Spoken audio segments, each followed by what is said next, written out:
Les semaines se ressemblent sur la colline parlementaire. Quand ce ne sont pas les débats acrimonieux qui perturbent le déroulement des débats en Chambre, ce sont les interventions remarquées de François Legault et Justin Trudeau sur l'immigration qui s'immiscent dans la visite présidentielle d'Emmanuel Macron.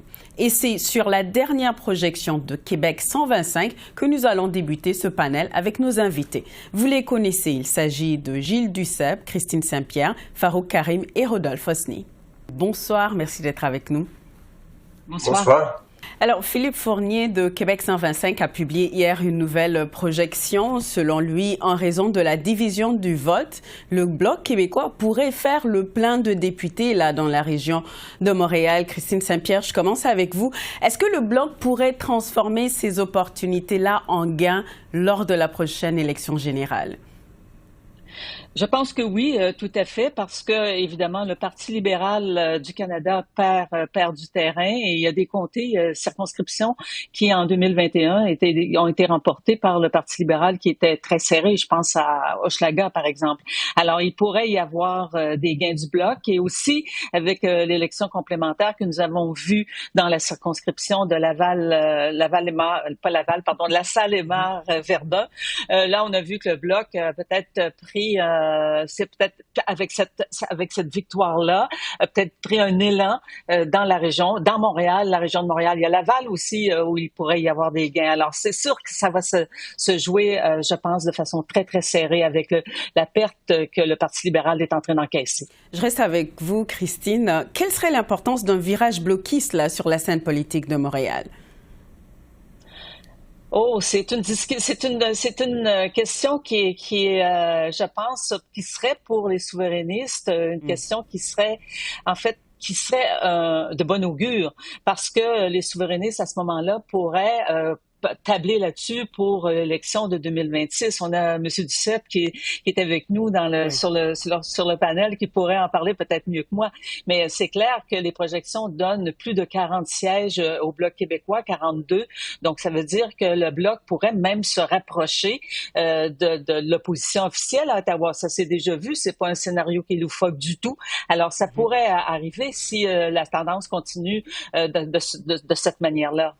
Farouk, on ne voit pas trop le NPD se faufiler, là, obtenir de nouveaux sièges au Québec. Qu'est-ce qui manque au NPD pour convaincre les Québécois?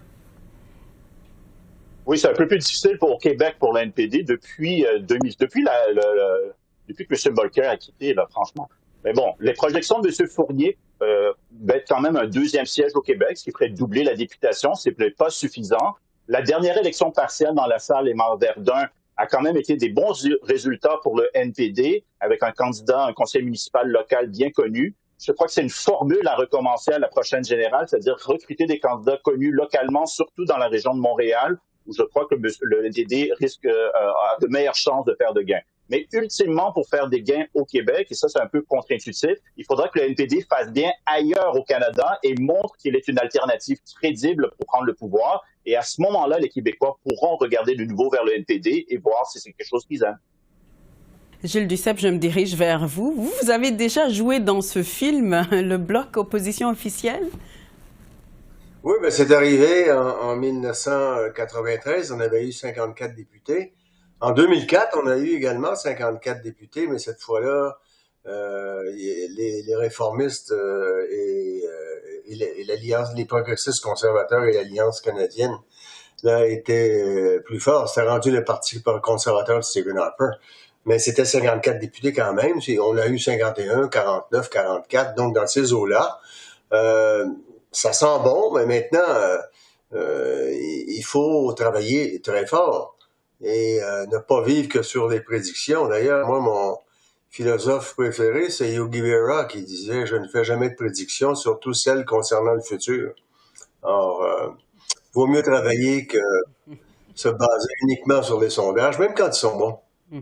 Rodolphe, vous expliquez comment cette faible performance des conservateurs, alors que les conservateurs ne reçoivent l'appui que du quart des électeurs québécois dans la moyenne des sondages? Oui, le fameux mystère Québec pour les conservateurs, parce que ça fait depuis Brian Mulroney que les conservateurs n'ont pas réussi à percer au Québec. Le maximum, c'est 12 sièges. Je vois dans les projections que peut-être on irait à 13 sièges, en tout cas au Québec. Mais vous savez, au Québec, une élection se décide énormément durant une campagne électorale. Donc ça, c'est le premier élément. Tout peut arriver durant une campagne électorale, surtout au Québec, et le NPD est bien placé pour le savoir. Et vous savez aussi, il y a toujours un aspect que les Québécois préfèrent aussi, ont tout le temps un avantage si le chef vient du Québec. Mais écoutez, on voit énormément aussi, on a parlé de Montréal, mais en Estrie aussi, là où j'habite, on voit que les libéraux peuvent aussi être rayés de la carte en Estrie. On parle de Bromont, on parle d'une ministre, Pascal Saint-Onge, on parle de Marie-Claude Bibeau à Campton-Stadsted, on parle aussi de Sherbrooke. Donc, on voit que aussi en Estrie, ça sent bien, en tout cas pour le Bloc québécois, non seulement de faire des gains à Montréal, mais aussi de rafler l'Estrie. Christine, vous en pensez quoi? Vous, on voit que les conservateurs font des gains partout au Québec, partout au Canada, sauf au Québec. Je pense que les conservateurs ont auraient peut-être avantage à avoir un discours moins attaquant envers le gouvernement actuel et de proposer quelque chose aux Québécois. Il n'y a pas sur la table présentement de propositions qui vont dans le sens des intérêts du Québec ou dans le sens de ce que le Québec désirait dans la Fédération canadienne. Je pense que si les conservateurs arrivaient avec une proposition un peu dans le genre de celle de M. Harper, ça n'avait peut-être pas fonctionné, mais quand même, M. Harper parlait quand même aux Québécois, leur disait ce qu'il entendait de la Fédération aussi.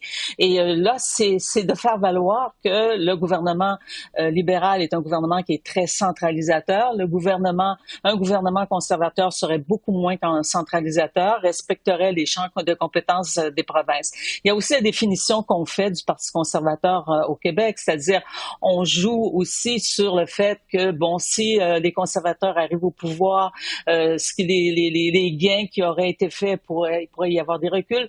Je pense aussi les libéraux vont dire que, par exemple, le plan dentaire va disparaître, il va y avoir des compressions, ça va être terrible.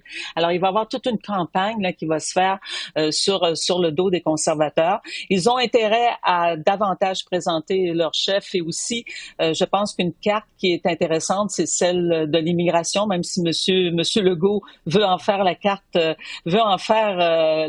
de l'urne. Les Québécois s'intéressent à cette question-là. Il faudrait qu'ils connaissent aussi qu'est-ce que Monsieur Poilievre propose sur ces questions-là. Parlons justement de tout ça. On voit le triangle amoureux entre la France, le Canada et le Québec. Les relations sont à la fois délicates et complexes. Et dans la visite du président Macron cette semaine, rien n'a pas changé. Et une fois de plus, devant la visite, Justin Trudeau et François Legault se sont affrontés sur l'immigration. Gilles Duceppe, François Legault et Justin Trudeau ont-ils commis un impair là en évoquant leurs différends aux côtés d'Emmanuel Macron? Je pense que oui, c'était pas la place, là. On aurait pu dire, je commenterai plus tard votre question. Maintenant, on reçoit le président de la France.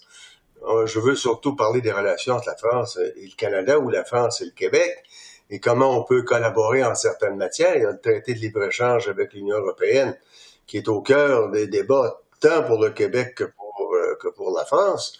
Et il y a, je pense, le Congrès, pas le Congrès, mais la francophonie qui se réunit la semaine prochaine en France. Alors, c'est surtout ces questions-là que l'on devrait discuter et aborder dans des mêlées de presse.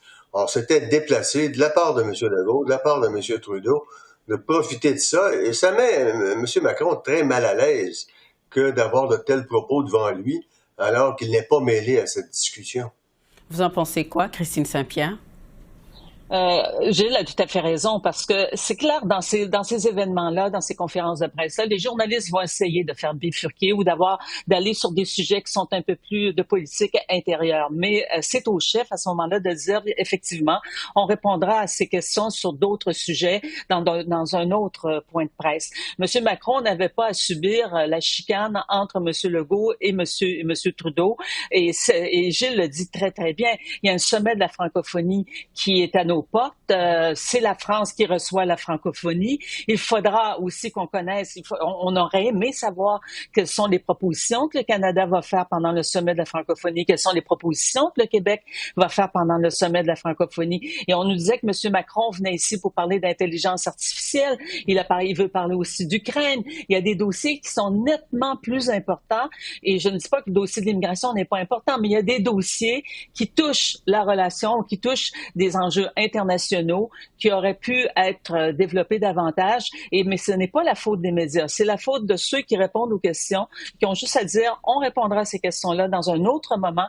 Là, ce n'est pas le moment. Passons à vos questions sur le sujet du jour, la visite du président Macron. Rodolphe, Macron s'est montré rassurant là sur la survie de l'accord de libre-échange entre le Canada et l'Union européenne, malgré le fait que le Sénat français a rejeté l'accord en mars. Pourtant, dans les rangs du gouvernement Barnier, plusieurs ont ouvertement critiqué cet accord. Qu'est-ce que vous pensez de tout ça? Est-ce que c'est un enjeu important dans les relations? Est-ce que l'accord elle-même, elle est en jeu? Oui, allez-y. Oui, écoutez, c'est un accord qui est important. L'avantage de cet accord, et il ne faut pas l'oublier, c'est qu'il est déjà mis en application provisoire. Donc, plus de 98% des tarifs sont déjà en application avant même la ratification. Moi, j'étais content d'entendre en tout cas le président Macron dire qu'il avait confiance dans l'accord de libre-échange, mais c'est sûr qu'il y a tout un jeu politique en France. On va voir ce qui va se passer. Est-ce que ça va redevenir à l'agenda de l'Assemblée nationale ou est-ce qu'ils vont peut-être laisser ça un peu sur le back burner, comme on dit? Ça va être un peu ça qu'on va suivre. Mais écoutez, l'accord de libre-échange, et le président français l'a redit, il a des standards excessivement élevés, incluant sur l'environnement. Donc, si quelqu'un commence à critiquer l'accord de libre-échange Canada-Europe, de facto, ça veut dire qu'il est contre le libre-échange parce que actuellement, dans le monde, il n'y a pas un accord de libre-échange qui est aussi progressiste et qui a aussi des si hauts standards, non seulement sur le commerce, mais sur le droit du travail, sur le droit de l'environnement et sur d'autres éléments. Le seul élément que je dois souligner, c'est que le président Macron, ni le Premier ministre Trudeau, dans leurs commentaires durant la conférence de presse, n'ont parlé de libre-échange. Ils ont répondu, le président Macron, à une question sur le libre-échange, mais ça ne faisait pas partie des premières notes qu'ils ont dues dans leur première discussion, ou en tout cas dans leur premier commentaire public. Je me serais attendu que le libre-échange, en tout cas, ça fasse partie de la première ou de la deuxième phrase, peut-être même avant l'intelligence artificielle, parce que c'est quelque chose de concret, en tout cas, l'accord de libre-échange Canada-Europe. Et pour revenir juste un tout petit peu sur cette conférence de presse, j'ai un peu un avis divergent parce que les deux journalistes français ou les deux questions vers le président français étaient sur de la politique intérieure et les journalistes canadiens ont posé une question au premier ministre sur de la politique intérieure également. Parlons maintenant de ce qui se passe sur la colline parlementaire ces jours-ci, notamment en Chambre. On a vu une autre semaine tendue sur la colline après l'incident survenu en Chambre entre Jagmeet Singh et Pierre Poilievre. Les élus ont voté à l'unanimité là pour un retour du civisme et du respect dans les débats. Farouk, après l'incident avec les deux manifestants là sur la colline et l'incident aussi qui est survenu cette semaine avec le chef conservateur, à quoi attribuez-vous ces réactions de Jagmeet Singh? Je crois qu'il y a plusieurs choses. Je crois que réellement, la tension est élevée là, au Parlement. Pour ce qui est du manifestant ou des gens qui sont à l'extérieur, je crois que ça fait déjà quelques semaines qu'ils sont là et qui rôdent alentour et qui harcèlent notamment des députés, mais du personnel également. Donc, je crois que M. Singh, dans cette situation-là, la première, il a bien paru. Bon, les gens aiment ça que leurs politiciens se tiennent debout et l'air fort. Vaut mieux avoir l'air fort et même ne pas avoir raison que être nuancé, avoir l'air faible en termes de projection, de politique, de communication politique, c'est toujours mieux. Maintenant, pour le deuxième incident, je dirais, M. Singh, il faut faire attention. Oui, il faut projeter de la force, mais il faut aussi projeter ce qu'on appelle chez nos voisins américains être présidentiel. Dans ce cas-ci, être premier ministrable aussi. Donc, il faut aussi jouer, mettre ces habits-là. Mais c'est aussi c'est une conséquence du climat politique en général. Pour ce qui est du civisme et d'émotions à rappeler au civisme, c'est cyclique à la Chambre des communes, c'est cyclique à l'Assemblée nationale, on en parle tout le temps et ça revient toujours au même. Ce qu'il faut, en bout de ligne, c'est une bonne vieille élection pour régler le tout. Rodolphe, M. Poilièvre a le don de mettre en boîte de façon pas trop subtile ses adversaires. Croyez-vous que les Canadiens apprécient qu'on leur parle ainsi là et qu'on s'adresse ainsi à ses collègues en Chambre? Mais écoutez, je pense que M. Poilièvre, dans ses interventions, véhicule une certaine forme de frustration que les Canadiens actuellement sont en train de ressentir. Parce que quand on regarde le gouvernement Trudeau actuellement, il n'y a rien qui fonctionne. Et les dépenses, les finances publiques, on est dans le rouge. Il y a les services, on les a pas. Ils n'arrivaient même pas à faire des passeports.